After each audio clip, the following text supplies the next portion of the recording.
কিন্তু নতুন আইন নিয়েছে মোদিজি মুসলমানদের উপকারের নামে, মুসলমানদের চরম বাঁশ দিয়েছে। কি যে আপনি নতুন করে আর অফ করতে পারবেন না, তার রাস্তাটা বন্ধ করেছে। ডাইরেক্ট বলেনি যে আপনি অফ করতে পারবেন না। কি করেছে? বলছে 5 বছর প্র্যাকটিসিং ইসলামের মধ্যে থাকতে হবে। এই প্র্যাকটিসিং ইসলামের ডেফিনেশন বা সংজ্ঞাটা কি বলে দেয়নি, শুধু বলেছে 5 বছর আপনাকে প্র্যাকটিসিং ইসলামের মধ্যে থাকতে হবে। এবার বলুন, কেউ যদি গিয়ে অফিসারকে বলে আমি আমার সম্পত্তি কি করব, অফ করব, বলেনি যে কি কি থাকলে প্র্যাকটিসিং ইসলাম, বা এত বড় দাঁড়িয়ে রাখতে হবে, এত বড় জুব্বা পড়তে হবে, 5 দিন ছাড়া বছরে, সারা মাস সারা বছর রোজা রাখতে হবে, এইভাবে কিছু বলে দেয়নি, কিচ্ছু বলেনি।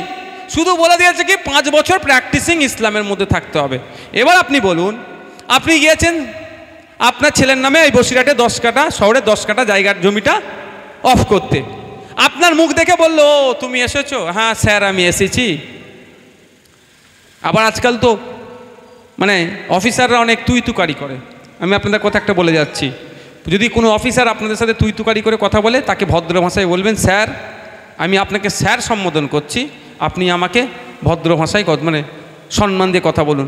আর সে যদি মনে করে আমি বড় স্যার হয়ে গেছি, সাথে সাথে আপনিও বলবেন হ্যাঁ তুই কি বলছিস বলতো, কি বললাম, কিছু হলে আমি বুঝে নেব।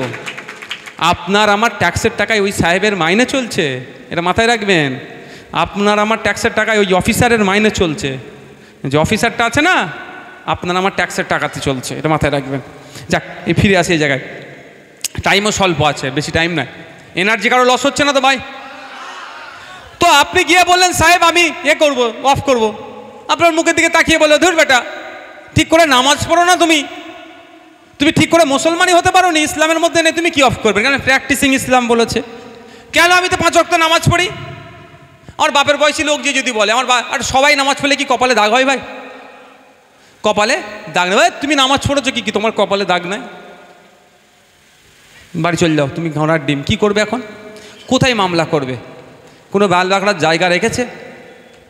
রাখেনি তো, তাহলে আপনি অফ করতে পারবেন না। ঘরে গিয়ে 5 ওয়াক্ত নামাজ পড়েন, কিন্তু আমি ধরছি আপনাকে, কপালে ছিঁড়ে ছাড়ে গিয়ে আবার পরের সপ্তাহে গেছে। সবার কথা বাদ দিলাম, ইমাম সাহেব গেছেন। আমি আপনি একটু ফাঁকিবাজি করি, কিন্তু ফাঁকিবাজি করা উচিত না যারা মুসলিম ধর্মের আছেন এখানে। কিন্তু ইমাম সাহেবের ফাঁকিবাজি নয়, 2500 টাকা মাইনে দিয়ে ওকে এবার সব চুষে দেয়, এটাও কিন্তু জবাব ঠিক জায়গায় দিতে হবে, মাথায় রাখুন। ইমাম ভাতা 3000 টাকা দিয়ে যেমন ভোট করিয়ে নিচ্ছে, একদিকে মুখ বন্ধ করে দিচ্ছে, 2500 টাকা আপনারা দেন, চুপ করে রেখেছেন, এটাও বাড়ানো দরকার। আর ইমাম ভাতা অন্য রাজ্যে 10,000 থেকে শুরু, 12,000, 18,000 পর্যন্ত আছে, আমাদের পশ্চিমবাংলায় মাত্র 3,000, এটা মাথায় রাখবে, এটাও বাড়াতে হবে, বাড়ানো দরকার আমরা মনে করি।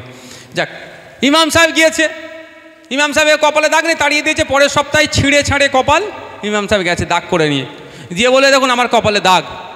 যদি ইমাম সাহেবকে বলে এই বছরে 29টা রোজা গিয়েছে, এবারে 29টা রোজা হয়েছে তো নাকি, আপনি 4টে রোজা ছেড়ে দিয়েছিলেন, 25টা রেখেছিলেন কেন?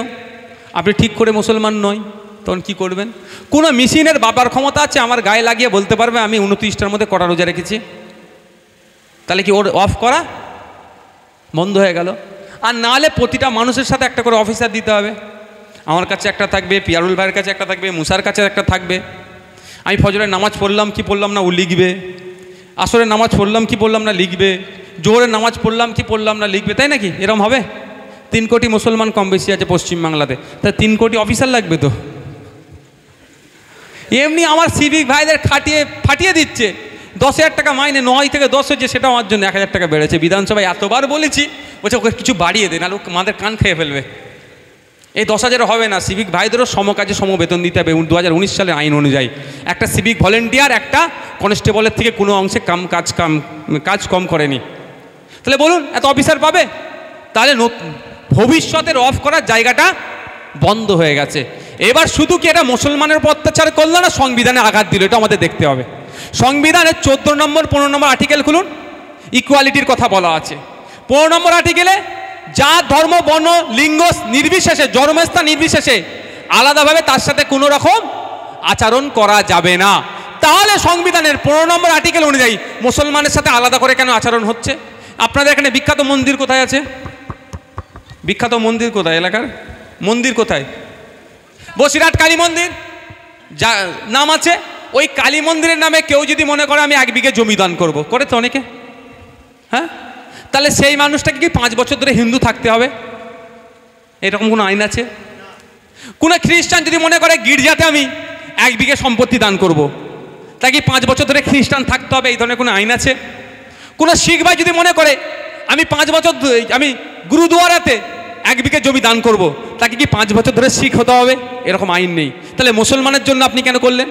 তাহলে মুসলমানকে ধর্ম দেখার জন্য আপনি তাকে অবজ্ঞা করছেন, তার সাথে ইনজাস্টিস হচ্ছে, তাকে ডেপ্রাইভ করছেন। কিন্তু সংবিধানের আর্টিকেল 15 বলছে ধর্ম, বর্ণ, জাত, লিঙ্গ, জন্মস্থান দেখে তার সাথে আলাদাভাবে আচরণ করা যাবে না।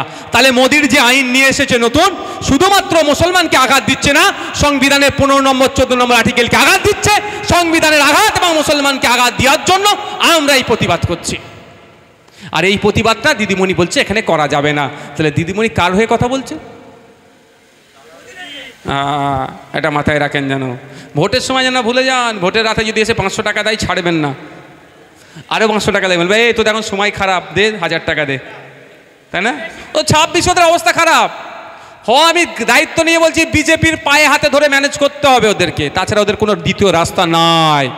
যতই পীর সাহেব, গাই সাহেব রাতের অন্ধকারে শুনছি, আবার কালকে একটা ভিডিও দেখলাম, 3 জন নেতৃত্ব গোপনে গিয়ে আলোচনা করেছে, সে বিষয়ে আমি কথা বলবো না। বাবু তুমি একটু সরে আসো তো, পিছনে অসুবিধা হচ্ছে।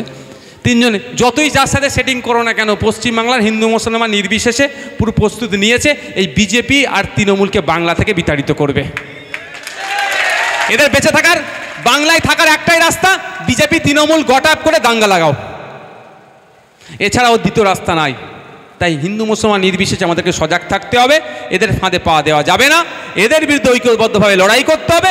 হিন্দু মুসলমান ঐক্যবদ্ধ হয়ে এদের বিরুদ্ধে লড়াই করে বাংলা থেকে এদের গণতান্ত্রিক প্রক্রিয়ায় বিতাড়িত করে 250 টাকা ফর্ম ফিল আপ আগের মতো করে, যাতে 1 টাকা ঘুষ না দিতে হয়, আপনার আমার ছেলে মেয়ে যাতে শিক্ষকতা করতে পারে তার ব্যবস্থা করা।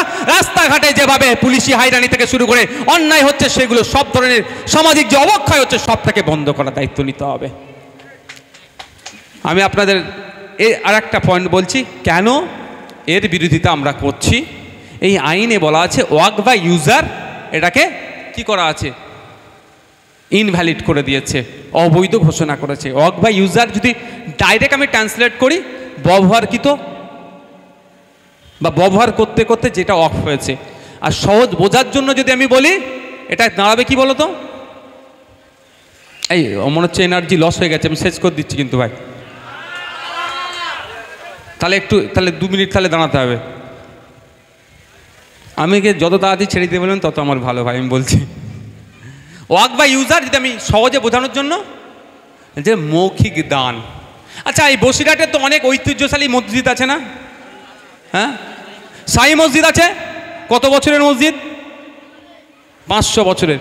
আমি আপনাদের দায়িত্ব নিয়ে বলছি, শাহী মসজিদের যখন অফ করেছিল, ওয়াকফের কাগজ আপনি দেখাতে পারবেন না। তাহলে এই শাহী মসজিদ কারো জায়গায় জোর করে হয়েছে নাকি? না।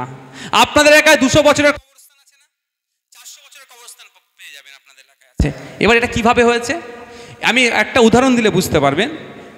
আপনার এলাকার কবর দিতে হয় 10টা গ্রাম ছেড়ে গিয়ে, গ্রামের যে মানুষের একটু সম্পত্তি ছিল, সেকে দেখে খারাপ লেগেছিল, তার মনে রহম এসেছিল।